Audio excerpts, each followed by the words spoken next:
Oi, gente, tudo bom? Meu nome é Telro Preste, eu sou editor da revista Veja Saúde, da editora Abril, e a gente está começando mais um episódio do podcast Detetives da Saúde. Esse episódio, aliás, tem o patrocínio da Ipsen. E bom, quando eu comecei a recuperar algumas informações sobre o tema, confesso que eu me assustei um pouco com os números. De acordo com a World Stroke Organization, 1 em cada 4 adultos no mundo vai sofrer um acidente vascular cerebral, que é o popular AVC. A gente está falando da segunda maior causa de morte no Brasil e no planeta. Só que é curioso, né, que quando a gente fala de AVC, em geral a gente se concentra mais na prevenção, na detecção dos primeiros sintomas e no tratamento emergencial do problema. E tudo isso é muito importante, claro. Só que a gente acaba deixando de lado, ou em segundo plano, as muitas pessoas que sobrevivem a um acidente vascular cerebral. Porque a maioria dos indivíduos supera a fase aguda da doença e vai precisar de cuidados de um modo ou de outro. Metade dos sobreviventes terão sequelas que levam à dependência total ou parcial. Aproveitando que a data de publicação do Detetives da Saúde cai exatamente no Dia Mundial do AVC, que é o 29 de outubro, a gente resolveu fazer um episódio todo sobre o chamado pós-AVC. Então, quais cuidados devem ser tomados para conter as sequelas? Como é que fica a vida desse pessoal? Como que a reabilitação pode contribuir nesse cenário? A gente vai abordar tudo isso nesse programa. E quem vai nos ajudar muito com essa missão é a médica fisiatra Regina Fornari Chueiri. Ela é professora adjunta da Faculdade de Medicina de São José do Rio Preto, no estado de São Paulo, e é diretora do Instituto Lúcio Montoro, da mesma cidade. Tudo bom, doutora Regina? Tudo bem, é um prazer estar falando com você, viu? Legal. Bom, eu acho que é bom a gente começar pelo básico, né, doutora Regina? O AVC, conforme a medicina foi ganhando mais conhecimento, ele foi ganhando várias particularidades, mas eu queria entender, assim, como que, em geral, se define um acidente vascular cerebral, né? O que é um AVC? Bem, Theo, como o próprio nome fala, acidente vascular, né? Então, ele é alguma coisa que acontece rápido, né? E ele tem a ver com a vascularização do cérebro, né? E para ele funcionar bem, ele precisa estar muito bem irrigado. Então, tem que ter aporte sanguíneo nele. Então, toda vez que existe uma obstrução, vamos falar um termo bem leigo, um entupimento de um vaso, ou a ruptura de um vaso, aquela área do cérebro vai entrar em sofrimento. Então, o acidente vascular cerebral ou popular derrame cerebral é isso. É uma diminuição no aporte de sangue ou um extravasamento desse sangue que também essa área vai deixar de funcionar. Perfeito, doutora Regina. Agora, uma coisa que acho que é importante a gente deixar claro também para as pessoas é que quando surge um sintoma suspeito de AVC, é bom ir rápido para o hospital, justamente porque isso pode evitar sequelas mais graves depois. Tem até um dado aí de que cerca de 1,9 milhão de neurônios morrem por minuto depois de um AVC. Imagina que isso seja bem estimado, mas a ideia é mostrar que o tempo importa nessa hora, né? Claro, olha, tempo é cérebro, isso é um aforisma, viu? Tempo é cérebro. Quanto antes você reconhecer os sintomas e os sinais de um acidente vascular cerebral, mais rápido você vai chegar numa unidade de pronto atendimento e você vai poupar esses neurônios que vão sendo destruídos e muitas vezes de forma irreversível, né?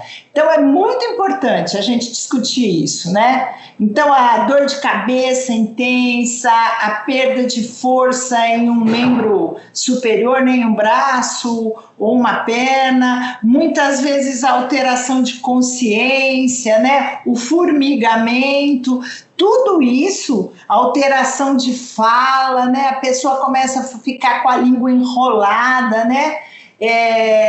Tudo isso pode ser um sintoma de um AVC. Então, tem que correr para o hospital, tem que ligar ao 92 e tem que levá-lo para um lugar de pronto atendimento o mais rápido possível. E bom, doutora, a gente está no meio de uma pandemia do coronavírus, né, da Covid-19, e claro que surgiu, né, essas questões de como a pandemia poderia interferir, né, no atendimento das pessoas que sofrem um AVC. Né? Teve um dado da própria World Stroke Organization, olha ela aqui de novo, dizendo que teve uma queda global de mais de 60% nos atendimentos de AVC após o início da pandemia. Está tendo, de fato, uma maior dificuldade para lidar com esses pacientes ou agora a coisa está um pouco melhor? Olha, continua, viu, Theo? Aconteceu e continua. Por quê? Na primeira fase da pandemia, especialmente aqui no Brasil, né, que começamos a partir de março, né, a gente tem que lembrar que desde que começou em Wuhan não tem um ano ainda, né? Então é uma doença nova, sem tratamento, que a gente está aí aprendendo todos os dias com ela. Mas o que aconteceu? No primeiro momento, as pessoas ficaram dentro de casa e com medo de ir para o hospital, né? Com isso, o atendimento desses sinais e sintomas imediatos pós-AVC ficaram de lado. As pessoas acabaram não indo, ou seja, elas acabaram sofrendo o acidente vascular, ficando com uma paralisia, uma hemiplegia, à direita ou à esquerda. O grande problema é o medo que as pessoas têm de ir tratar sequelas num serviço de reabilitação. Então, como são pacientes que têm comorbidades, então eles têm hipertensão arterial, diabetes, aterosclerose, né? São pessoas idosas, pessoas que dependem de um cuidador para levar para o centro de reabilitação. Muitas vezes os familiares com medo também não estão levando. E isso é mais um complicador, porque a gente sabe que, além do tratamento na fase aguda, o tratamento de reabilitação também tem que ser precoce. Bom, e doutora, a gente já vai entrar no pós-AVC, que é o nosso protagonista desse episódio, mas tem uma pergunta que a gente recebe muito aqui, né, doutora Regina, que é se o coronavírus em si pode provocar AVC. O que a gente sabe sobre isso, na verdade, doutora Regina? Olha, todos os dias a gente está sabendo alguma coisa nova a respeito da pandemia e da ação do vírus sobre o ser humano. Então, nós não temos evidências robustas que o vírus, por si só, ele vai dar um acidente vascular cerebral. Eu acredito que até isso é um assunto para uma outra conversa, né? Porque a gente sabe que tem um impacto grande em vários sistemas do nosso corpo, com reações de várias maneiras, mas de um estudo robusto, até agora não tem nada publicado nesse sentido. Legal, ótimo. E é sempre muito bom a gente fazer esses tipos de reforço, né, doutora Regina, para mostrar o que de fato a gente tem de consolidado, até para não causar desespero desnecessário em algumas situações. E muito importante que a doutora Regina falou de não deixar de ir para o Instituto de Reabilitação, Centro de Reabilitação, quando for necessário, né, doutora? E na fase aguda também, que é extremamente importante, né? Assim como outras doenças, como infartos, né, doenças cardíacas, houve um impacto muito grande, as pessoas com problemas oncológicos deixaram de visitar o seu médico oncologista, enfim, o que a gente está vendo, Theo, é que o ano que vem, 2021, a gente vai ter um impacto muito grande, porque vão estar todos esses pacientes com sequelas de AVC, que deixaram de ser reabilitados, junto com os outros pacientes das outras patologias. Então a gente vai ter um impacto de pessoas incapacitadas muito grande, né? Que junto com a economia vai ser uma coisa muito difícil. Bons pontos, doutora Regina. Bom, agora, gente, a gente vai então para a nossa parte da conversa justamente sobre a vida após um AVC. Então vamos lá.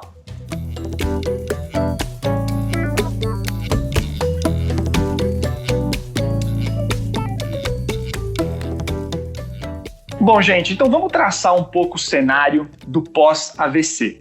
Né? Para começo de conversa, é bom saber que ele é a principal causa de incapacidade permanente em adultos. Agora, doutora Regina, as limitações que ele provoca são muito variadas mesmo? Como que a gente consegue definir isso? São. Primeiro a gente tem que entender o que é incapacidade, né? É a dificuldade de realizar uma tarefa de vida diária ou de vida pessoal, né? Então, essas incapacidades, como a pessoa que tem um AVC, ela vai apresentar o que nós chamamos de uma hemiplegia, ou seja, metade do seu corpo vai ficar com uma paralisia total ou parcial, que pode ser à direita ou à esquerda. Então, essas são as alterações motoras. Vai ter dificuldade desde movimentar um membro superior, um braço. Então, vai ter dificuldade de vestir uma roupa, abaixar ou subir um zíper, levar um talher à boca para se alimentar de maneira sozinha, né? Outras alterações podem ser as alterações de deglutição, de engolir, de comunicação. Imagina só, se o AVC, essa alteração vascular, for ocorrer na área da fala, que é uma área no nosso cérebro específica para isso, a pessoa pode ter esse déficit de comunicação, que é muito incapacitante. Pensa bem, no mundo de hoje, eu até acho que, tenho certeza que os déficits de comunicação são mais importantes, são mais incapacitantes do que até de mobilidade. Porque a mobilidade, se você não consegue se deslocar, você pode usar uma cadeira de rodas, usar uma bengala, usar uma órtese para ajudar. Já a comunicação é fundamental no mundo moderno. E você pode ficar tanto com uma incapacidade de entender o que o outro fala com você. Então você vai escutar, mas você não vai entender, como se você estivesse falando russo, sânscrito, chinês com ele. E isso traz um sofrimento muito grande para o paciente, como também a dificuldade de expressão, de falar, né? De se comunicar. Então, muitas vezes a pessoa tem essa dificuldade mista. Ela vai ter dificuldade de entender e dificuldade de falar com o outro. Então, é isso muito grave. Outras alterações também que o paciente pode apresentar, por exemplo, dor. Ele pode apresentar dor, uma dor assim em todo o hemicorpo, como também ele pode ter uma dor localizada. 90% das pessoas que tiveram AVC cursam com dor no ombro. E a gente sabe que a articulação do ombro, quem já teve dor no ombro sabe, é o ombro que faz a nossa mão, o nosso cotovelo, o nosso braço se deslocar no espaço. Se você está com uma limitação de ombro, você não consegue usar a mão de uma maneira funcional. Então, é incapacitante. E outras coisas mais. Uma coisa que também é muito importante a gente falar é a respeito da espasticidade, que é o quê? Os nossos músculos em repouso, eles têm um tônus, né? Uma tensão natural. Eles não são nem flácidos nem hipertônicos. Depois de um AVC, pode-se desenvolver a espasticidade, que seria, um termo bem leigo, um endurecimento dos músculos. E isso limita, é como se fosse uma casca. O paciente não consegue movimentar o braço direito, não consegue movimentar o membro inferior direito. Ele vai andar e vai gastar muita energia. Então imagine, se multiplica por 6 o gasto energético de uma pessoa que tem uma espasticidade por AVC. Nossa. O que isso significa? Você vai andar 100 metros, é como se você estivesse andando 600 metros. Aí, imagine uma pessoa na quinta década de vida, com uma limitação dessa, com espasticidade importante, ela é hipertensa, ela é diabética, e ela vai gastar muita energia para poder deambular, ela acaba abandonando a marcha mesmo tendo condições de fazê-lo. Perfeito, entendi. Até nesse, né, para dar um pouco de noção, né, doutora, parece que até de 40%, 60% dos pacientes, né, que tiveram AVC vão ter espasticidade. Eu já tive gente falando que é como se fosse uma cãibra sem parar, doutora. É verdade. Isso faz sentido? Faz sentido, é porque o tempo inteiro tá duro, entendeu? É como se fosse uma casca que tivesse que tirar essa casca, essa cãibra. E isso é muito incapacitante. Para dizer a verdade, se você olhar na sala de espera de um consultório, de um neurologista, de um fisiatra ou de um fisioterapeuta, os pacientes com sequela de AVC, a grande maioria, como você falou, tem espasticidade. E isso que é a queixa. É isso que não deixa eles mexer o braço, vestir a roupa, levar de novo a colher à boca, cortar um alimento no prato. Muito triste, né? E bom, você falou dessas sequelas, doutora Regina, mas para entender, assim, a gente imagina muito aquela coisa assim, né? Teve o AVC e começou a ter as coisas. Mas pode ser que algumas dessas questões surjam depois, com o passar de meses, mesmo anos? Claro. É assim, a gente pode dividir o pós-AVC, assim, em fase aguda, subaguda e crônica. Aguda é no momento que está no hospital internado, na UTI, na unidade pós-AVC, né, que existe nos hospitais. E, nesse momento, esse lado paralisado do paciente ainda está flácido e ainda essas sequelas não aparecem.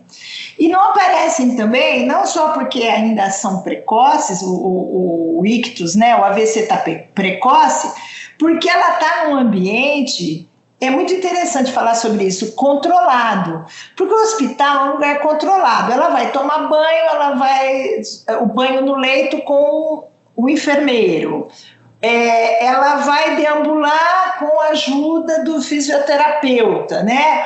Não tem barreira arquitetônica. À medida que ela vai para casa, ela vai sofrer esse impacto de realidade, né?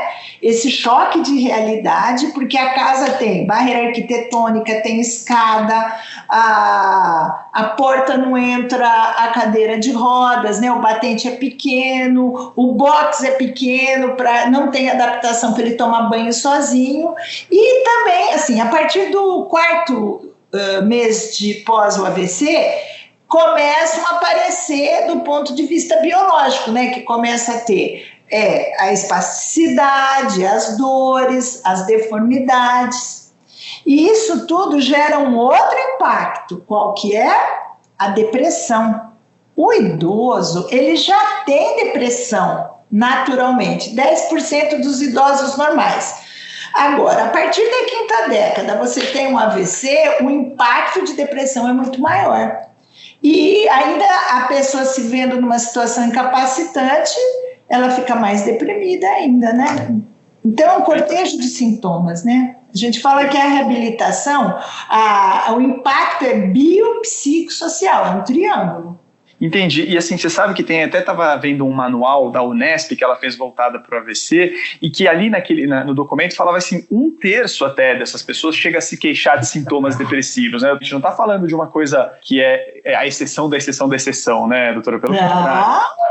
E eu vou te falar mais uma coisa, a gente fala do idoso, mas hoje em dia, com essa vida impactante, os jovens, está aumentando o número de jovens com sequelas de AVC. Então imagine a sobrevivência deles, né? Porque tem muita gente tendo AVC na fase mais produtiva, né? Ao redor dos 30, 40 anos, ou então na época que estão na universidade. Então olha o que isso impacta na vida de uma pessoa. Perfeito, e ia até perguntar isso, né? O quanto que a senhora observa dessa perda na qualidade de vida e mesmo na situação financeira, né? Imagino que a vida tem um impacto, né, doutora Regina?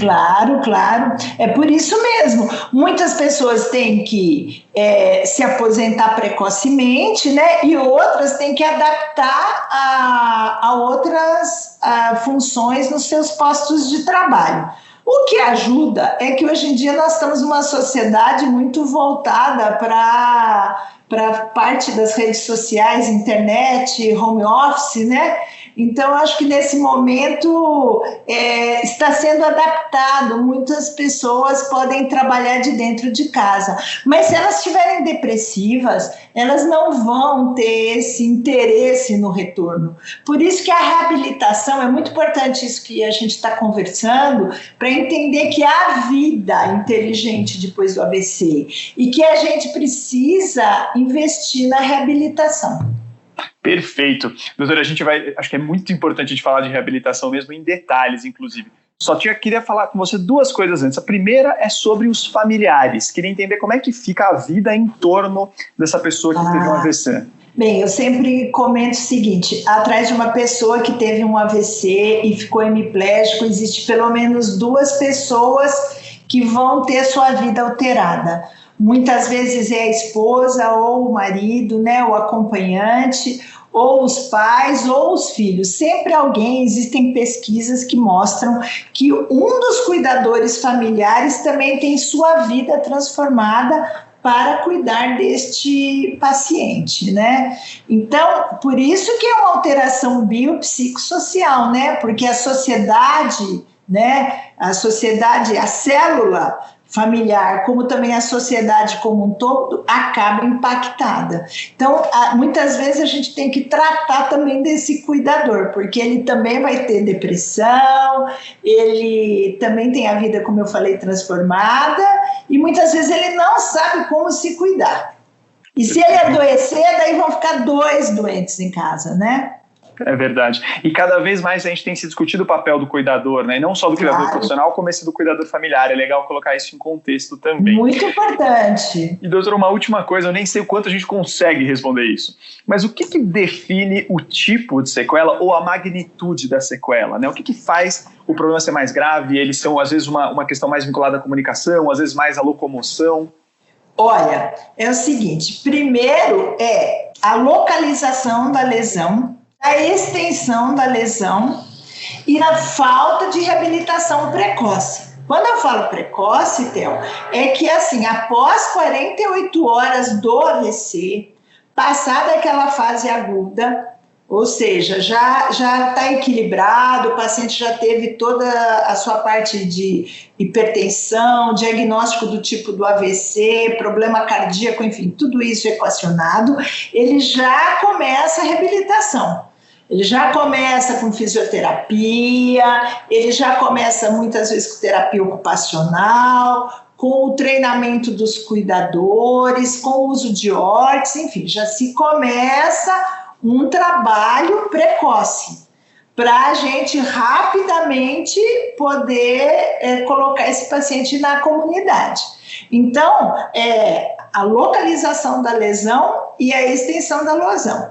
A gente sabe que tem fatores modificáveis e não modificáveis do AVC, que a gente também pode conversar depois, mas idade é um fator não modificado, né? Mas não é ele que dá a gravidade da lesão, né? O que vai ser a localização dessa lesão e o tratamento rápido e a reabilitação precoce. E com essa deixa, então, a gente tem o caminho perfeito para a gente falar agora sim sobre a reabilitação. Então vamos lá.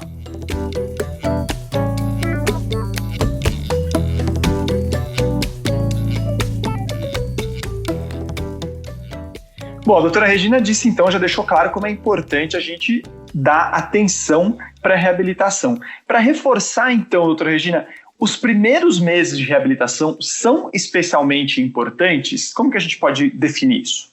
Olha, são muito importantes. Como eu falei, após 48 horas estabilizado o quadro clínico, já se começa com reabilitação, tá? E essa reabilitação, a partir do momento que o paciente sai, ele vai para casa, ele já pode fazer alguma coisa em termos de fisioterapia, cinesioterapia, posicionamento. Então, pode-se fazer já um programa em casa. Muitas vezes, dependendo do lugar aqui no Brasil, você não tem essa facilidade de ter o fisioterapeuta para domiciliar, mas uma orientação já pode ser feita com os cuidadores, no sentido de posicionamento, de uso de órtese e de algumas estimulações, sempre orientado por um profissional reabilitador. Antigamente, se dizia que com 1 ano, porque é isso que é importante também falar, com 1 ano já era uma sequela, não tinha mais nada o que fazer com o paciente. Hoje a gente sabe que com os estudos mais modernos de neuroplasticidade ainda há melhora ao longo dos anos, porque o cérebro, como eu falei, é o rei de todos os órgãos do corpo humano, né? Então, quanto mais você estimular essa pessoa, ela sempre vai ter alguns ganhos. Então, é muito importante continuar um programa de reabilitação. Muitas vezes você não vai poder ficar o resto da sua vida no centro de reabilitação, mas aqueles exercícios e o treino de marcha nos pacientes que vão deambular devem ser encorajados para o paciente continuar fazendo o movimento, entendeu? O que acontece muito é que os cuidadores, né, os familiares, poupam esse paciente e acabam fazendo tudo por eles. E não é isso. Quanto mais a gente estimular o paciente a se movimentar, a se alimentar sozinho, com talheres adaptados, né, com uma alimentação também, um aspecto nutricional para não ganhar peso, porque ele vai ter um gasto energético menor, né? Tudo isso ajuda a estimular ele ler, se ele tiver essa capacidade, participar do dia a dia da casa, do dia a dia da empresa onde ele trabalhava. Tudo isso é importante para estimular o paciente. Então, a reabilitação, ela continua ocorrendo ao longo da vida do paciente. E, assim, entrando um pouco mais nesse processo, doutora, eu queria ver o quão individualizada é essa reabilitação, né? Vai variar muito para cada paciente? Olha, é o seguinte, a reabilitação, ela é personalizada e individualizada. Por isso que é importante passar com um médico especializado em reabilitação. No caso, um médico fisiatra ou um neurologista voltado para a reabilitação.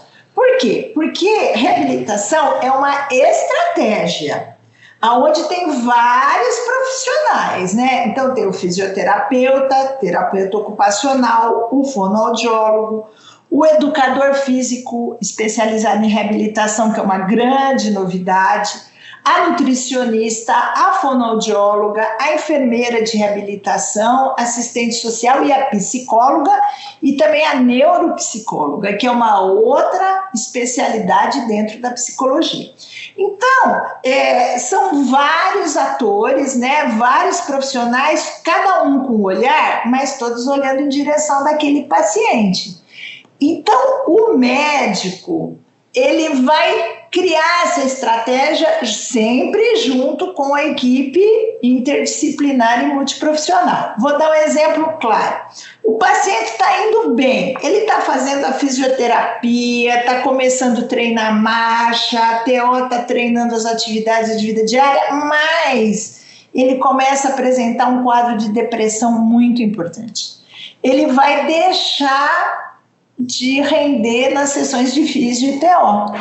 Então, nesse momento, quem é que tem que aumentar o olhar e as sessões? A psicóloga, né? Muitas vezes a gente tem que medicar esse paciente, trabalhar a família, entender o que está acontecendo.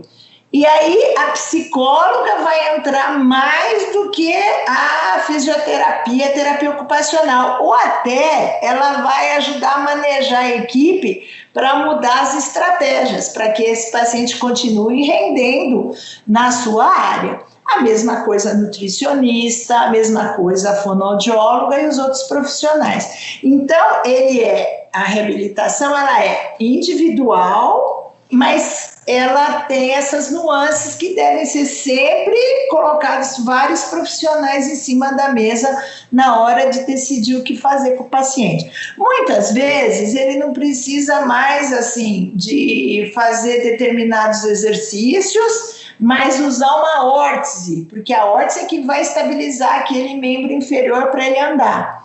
Muitas vezes a órtese já não dá mais, tem que fazer bloqueio. Muitas vezes também vai precisar de uma cirurgia ortopédica para ele poder usar o calçado de uma maneira correta.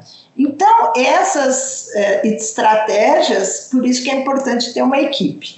E a equipe existe no SUS. Porque o SUS eu acho que é muito importante colocar, existe no SUS, existe na saúde complementar, que são os convênios, e existe também do ponto de vista particular, né, privado. Mas sempre nós temos quase 6 mil municípios no Brasil. A grande maioria tem pelo menos o fisioterapeuta e mais um profissional de reabilitação. Então é muito importante a gente procurar. Ótimo, ficar em casa sem buscar esse tipo de atendimento é o que não pode, né?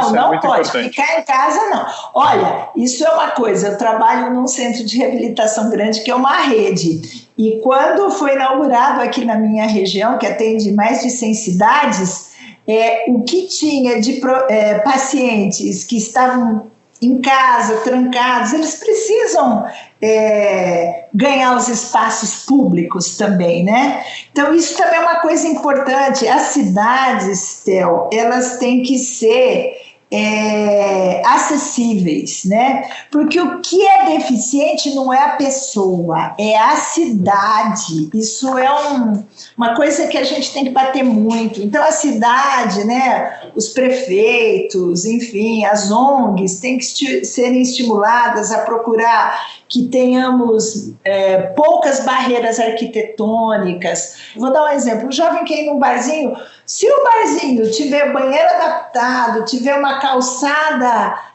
acessível, ele vai frequentar esse lugar, entendeu? Ele vai num shopping, ele vai entrar num cinema, ele vai para o teatro, para a universidade. Isso é importante, as cidades têm que ser acessíveis. Só para arrematar um pouquinho, deixar um pouquinho mais claro algumas profissões que às vezes confundem a pessoa que está ouvindo a gente aqui, doutora Regina. Então, por exemplo, vou pegar as que mais podem causar confusão, que é fisioterapia, terapia ocupacional e o profissional de educação física, por exemplo. Esses três, se você puder falar brevemente como que eles atuam, se quiser falar da fonoaudiologia também.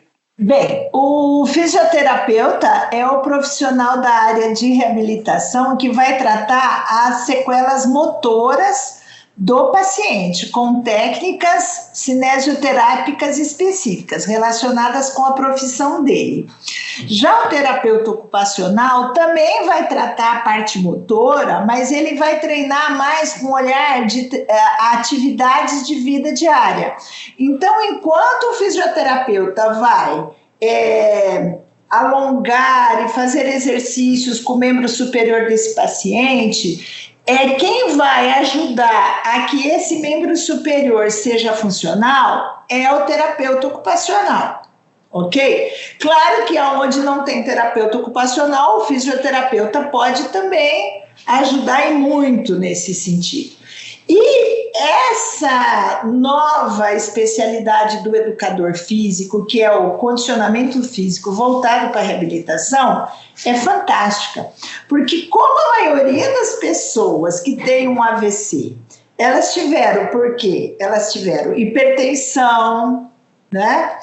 Diabetes descontrolada, cardiopatias, o educador físico entra depois, já no final do processo de reabilitação, estimulando práticas esportivas e exercícios específicos para esse paciente gastar energia e não piorar as doenças de base que ele tinha.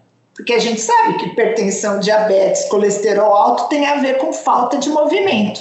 Então é muito interessante isso. Até porque também aumentou muito o número de pessoas fazendo o esporte paralímpico, né?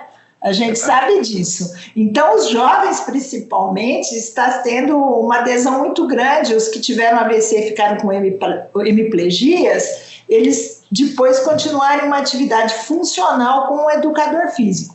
Então, esses três profissionais são importantíssimos, eles são da área motora da reabilitação e existe um viés, né? Eles interseccionam um pouco as suas atividades, né? Por isso que tem a dúvida.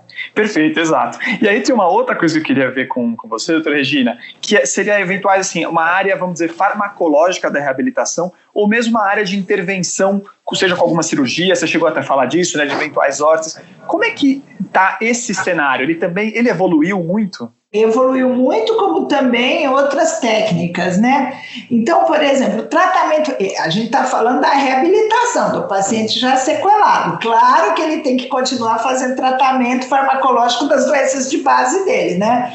Hipertensão, diabetes, cardiopatias, enfim, isso a gente não pode esquecer. Mas ele também, muitas vezes, a gente vai ter que tratar com medicamentos a parte de dor, né? Que os antidepressivos têm o seu papel importante, e outras medicações para dor neuropática, muito importante, como também bloqueios neuroquímicos com algumas substâncias para tratar a espasticidade, também muito importante. E agora também nós temos uma outra parte, que é a robótica, exercícios de robótica, que são muito importantes para atingir outras áreas cerebrais, para que essa neuroplasticidade ocorra de uma maneira efetiva. Doutora, especificamente sobre espasticidade, a gente pode dizer se tem cura para todos os casos ou se melhora muito? Como é que está essa questão? As pessoas sempre falam muito dessa palavra, né? Olha, eu vou te falar uma coisa, pode ser até polêmico. Em medicina nada se cura, tudo se controla. A cura da espasticidade não existe. Existem cirurgias, mas mesmo com as cirurgias existe o controle da espasticidade, além dos bloqueios neuroquímicos e de outros medicamentos para o tratamento da espasticidade, mas cura da espasticidade total não existe. Então, existe os meios físicos, que é o calor, o fio, as técnicas de fisioterapia e terapia ocupacional, os bloqueios, os medicamentos e os tratamentos cirúrgicos. São esses, mas para controle. E quando está muito bem controlado, né, doutora Regina, também fica aquela questão de qual é a importância de você falar de cura ou não, né? Se está tão bem controlado, para que, né? É claro. E uma coisa que é interessante, não sei se você sabe, mas assim, o frio excessivo, as emoções, o estresse, uma infecção urinária que o paciente tem, a espasticidade aumenta. Entendeu? Então, mesmo controlada com todos esses tratamentos medicamentosos ou não, ela aumenta. Então, às vezes ela é um sinal de alarme, tá? O controle intestinal é muito importante, porque se você for uma pessoa obstipada, você pode ter um aumento da espasticidade, uma unha encravada, um machucadinho no pé. Já tive muitos casos assim. São fatores irritativos que aumentam a espasticidade.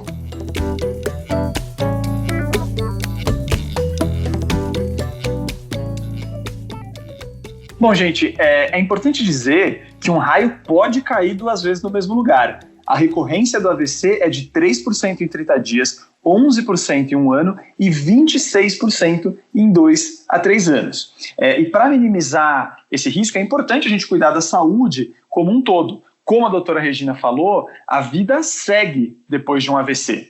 Então, doutora Regina, eu queria, assim, primeiro ouvir um pouco como é que fica esse cotidiano do paciente, se ele tem muita limitação para justamente seguir as medidas que são tão faladas, né? Fazer exercício, comer bem, dormir bem. Então, primeiro, ele precisa ter uma boa compreensão do que está acontecendo com ele e a família também, né? A gente sabe que a atividade física tem que ser estimulada. A Organização Mundial de Saúde fala em 30 minutos diários. Entendeu? Não é para ele sair correndo, e claro que ele não vai conseguir, mas ele tem que fazer atividades localizadas para prevenir as deformidades de membro superior, que o braço, né, o membro superior fica em tríplice flexão, né, o pé equino, que é quando ele anda em ponta, ele não consegue dobrar o joelho, é tudo isso. Então, ele tem que fazer exercícios de relaxamento, exercícios de alongamento, pelo menos 30 minutos diariamente. Não precisa ser com o profissional, se ele não tem condições, mas ele vai aprender os exercícios e o cuidador e vai fazer em casa. Uma outra coisa importante é a alimentação. Uma boa orientação nutricional, porque a tendência é comer muito carboidrato. Como não vai gastar energia, vai ganhar peso. O sono é fundamental para qualquer um de nós, né? Então, nós temos que ter uma boa higiene do sono, evitar, a partir das 18 horas, fazer uso de cafeína ou outros estimulantes, né? Evitar ficar com o celular e computadores ligados, porque tem aquela luz, televisão no quarto também não, tem que ter uma rotina muito importante nesse sentido. Outra coisa, um bom relacionamento com os familiares, com os amigos, ter uma vida social legal e também uma vida sexual, porque é muito importante. Existe um preconceito muito grande achando que o homem ou a mulher que tiver um AVC não podem ter vida sexual. Usando os medicamentos, estando com controle da hipertensão e tudo mais, deve ser encorajado até esse tipo de ação. O que acontece que também existem orientações nesse sentido, né?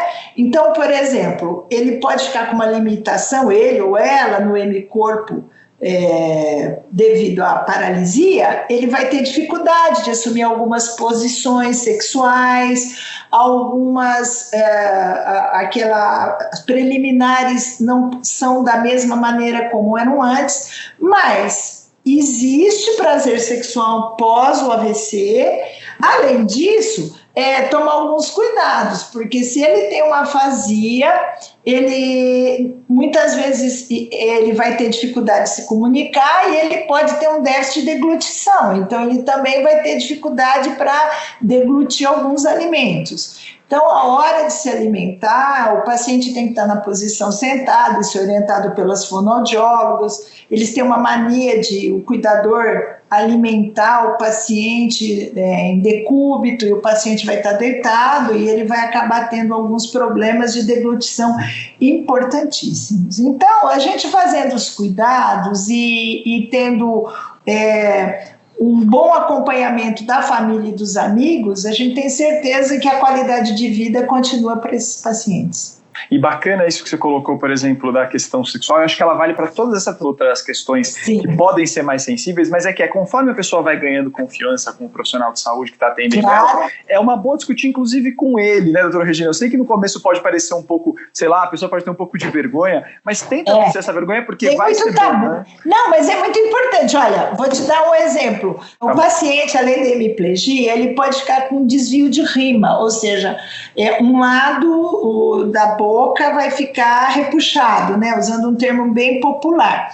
E um olhar meio perdido. Se você pensar que o começo da atração sexual é pelo olhar e pela face, muitas vezes ele perde esse começo de preliminares da vida sexual, né, na hora do ato sexual. Então, tudo isso tem que ser muito bem conversado com a psicóloga, com o físio, com o médico, porque existe vida sexual ativa, de novo repito, após o acidente vascular cerebral. E é muito importante, é muito gratificante. E doutora, quando a gente está falando isso, né, vamos dizer, da vida como um todo dessa pessoa que passou por um AVC, mas vamos dizer, dormir bem, comer, né, de maneira equilibrada, fazer os exercícios, né, com orientação, supervisão, claro, isso de alguma forma também ajuda na própria reabilitação do paciente? Ah, sem dúvida, porque é meio caminho andado, e como você falou, o raio cai 2 vezes. Então você não pode esquecer que após um AVC, você tem que continuar com esses cuidados. Muitas vezes você não teve isso antes do primeiro AVC e por isso que você acabou tendo um quadro de descontrole hipertensivo e que levou ao acidente vascular cerebral. Então, a partir daí, você tem que ter todos esses cuidados. Dormir bem, ter qualidade de vida, fazer atividade física, alimentar-se direito, tomar os medicamentos na hora certa. Só assim que você não vai ter o segundo ictus, que sempre vai ser mais incapacitante. O paciente vai ter mais sequelas, e cada vez mais. Não deixar de ir no cardiologista, no neurologista, 1 vez por ano. O fisiatra também, se estiver na sua cidade, 1 vez por ano. Passar com a equipe multiprofissional, se você não está mais em tratamento, com essa equipe, porque você não vai ficar pro resto da vida, você vai fazer exercícios domiciliares, mas sempre passar para ter uma reavaliação. Doutora, tem assim, você falou desse acompanhamento. A pessoa que passou por um AVC, ela vai ter que se submeter a mais exames de maneira frequente? Tem um rastreamento para AVC ou não muito? Tem uma mania de todo mundo achar que tem que fazer uma ressonância magnética, né?